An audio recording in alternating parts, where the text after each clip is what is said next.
et bienvenue dans la Gazette de la psychogénéalogie dans cette nouvelle série Pouvoir être père. Donc pour cette première vidéo, nous évoquerons les problèmes de conception que peut rencontrer un homme. Parce qu'en effet, être père n'est pas que de la transmission génétique. C'est vrai que le père va donner son nom, il transmet une filiation, normalement aussi il transmet son patrimoine. Tout semble simple.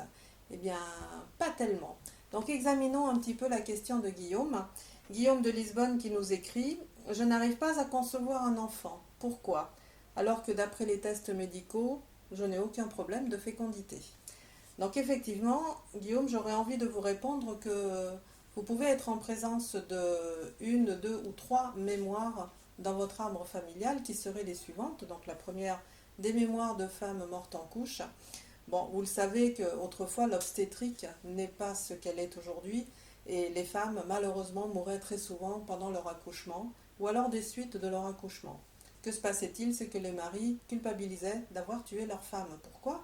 Eh bien parce que s'ils n'avaient pas mis enceinte leur femme et donc elle n'est pas accouchée, elle n'en serait pas morte. C'est la logique de déduction qu'adoptaient ces maris.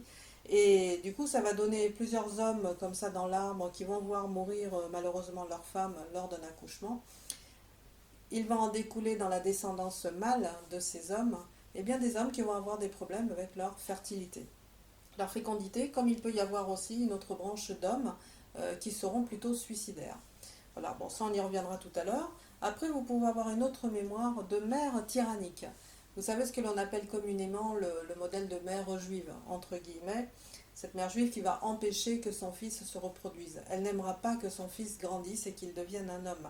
Parce que, évidemment, avant que cet homme soit un être humain, pour elle, c'est sa chose. Et tant qu'elle le tient comme ça et qu'elle le couve, il ne va pas voir ailleurs. Bon, c'est un thème qui est tellement important et tellement fort dans les conséquences pour les hommes que je préfère vous le développer lors d'une prochaine vidéo qui concernera ce que l'on appelle les mères veuves noires. Voilà, donc à voir un petit peu plus loin lors de pouvoir être père. Ensuite, vous pouvez avoir une troisième mémoire, Guillaume, qui soit les pères inconnus dans l'arbre. Parce qu'effectivement, on pense que tout le monde est inscrit dans l'arbre, papa, maman, grand-papa, grand-maman, etc. Et on peut remonter comme ça jusqu'à la nuit des temps. Non, il y a des personnes qui n'apparaissent pas. Ce peut être des filiations cachées. Donc des hommes qui ne seront jamais reconnus comme étant les pères de certains enfants. Il peut y avoir des notables, il peut y avoir des prêtres, il peut y avoir des pères incestueux. Un de ces trois hommes a pu concevoir des enfants dans l'arbre, avec ou sans l'accord de la femme, évidemment, qu'ils ont mise enceinte. Et de ce fait, ça va être des hommes disparus, des hommes absents. On y reviendra également. Ou alors, vous pouvez avoir aussi des mémoires d'hommes qui ont abandonné leurs épouses.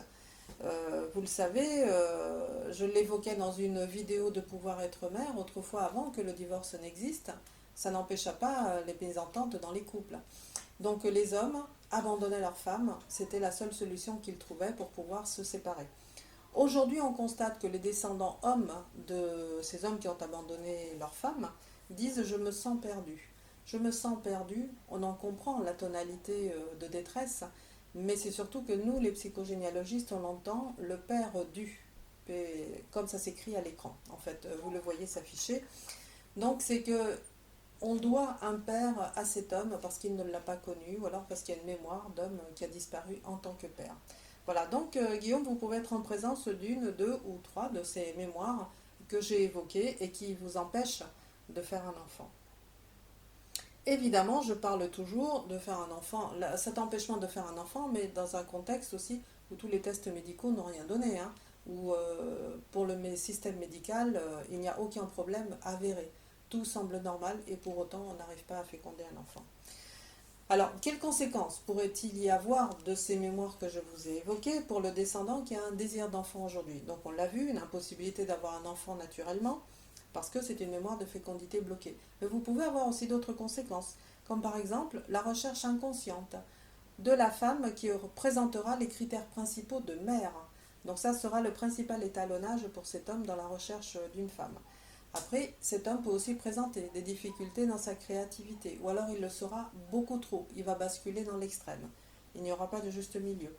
Comme il peut en arriver aussi à un désamour de lui-même, une autodépréciation de ce qu'il est, de ce qu'il lui semble être, et cette autodépréciation peut aller jusqu'au comportement suicidaire. Les comportements suicidaires soit dus à des addictions, cigarettes, alcool, etc. Comme ça peut être aussi le tempérament suicidaire, vouloir se tuer, les pensées morbides, les pensées noires, de manière constante ou par moments dans sa vie. Voilà, donc en fait, les conséquences, on l'a vu, avoir impossibilité d'avoir un enfant, la recherche inconsciente de la femme mère, des difficultés dans sa créativité, ça c'est directement relié aux femmes qui sont mortes en couche dans l'arbre ou relié aux mères tyranniques également. La partie des amours de soi, autodépréciation et comportement suicidaire est reliée aux hommes qui se sont culpabilisés et qui se sentent fautifs de la mort de leur femme. Et bien entendu, si vous avez une chance folle, eh bien vous êtes malheureusement héritier de toutes ces mémoires. Je le dis en rigolant, mais je sais que c'est pas drôle. Alors, y a-t-il une solution toutefois pour ces hommes? Effectivement, la meilleure des solutions serait qu'ils fassent un travail en psychogénéalogie de façon à défaire ces mémoires, à les retrouver, à les apaiser, à les nettoyer.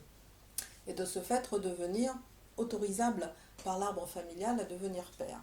Ça, c'est une possibilité. S'ils ne veulent pas le faire, il y a toujours la possibilité médicale aujourd'hui, c'est d'avoir un enfant par FIV. Donc, quand c'est possible, ça, il faut convaincre la compagne. La possibilité d'adopter également. Évidemment, en adoptant, on compense cette impossibilité d'avoir un enfant naturellement.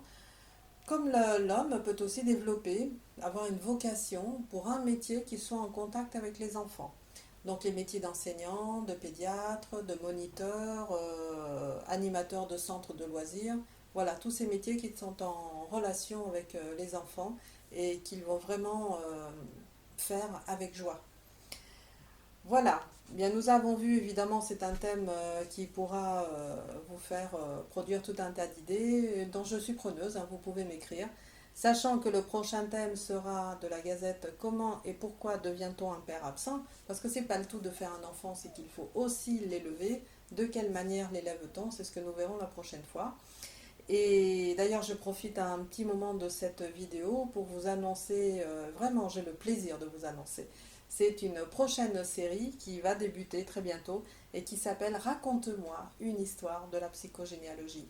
Parce que depuis 16-17 ans que je suis psychogénéalogiste, j'ai un immense réservoir d'histoires familiales, tout aussi intéressantes les unes que les autres, avec certains cas très spéciaux, et que vraiment je veux me faire un plaisir de vous raconter et de vous développer dans cette nouvelle série. Donc certaines de ces histoires se retrouvent déjà dans mon livre Voyage au pays des aïeux, mais il y aura des histoires inédites que vous découvrirez. Voilà, donc pour ce thème, pourquoi et comment devient-on un père absent? Eh bien, je vous invite aussi à m'envoyer vos questions, messieurs, si vous en avez, ou des commentaires également, des témoignages là-dessus, au mail qui va s'afficher à l'écran. Comme je vous rappelle que vous pouvez vous abonner à ma newsletter, vous pouvez vous abonner également à ma page Facebook, ainsi qu'à ma chaîne YouTube, la Gazette de la Psychogénéalogie. Vous verrez tout s'inscrire à l'écran au niveau des liens, comme vous les reverrez également dans le descriptif en dessous de la vidéo. Eh bien écoutez, je vous remercie toujours de votre fidélité, je vous remercie de votre patience pour avoir attendu le retour de la Gazette sur vos écrans. Et je vous dis à très bientôt, messieurs, et je vous embrasse bien fort. Au revoir.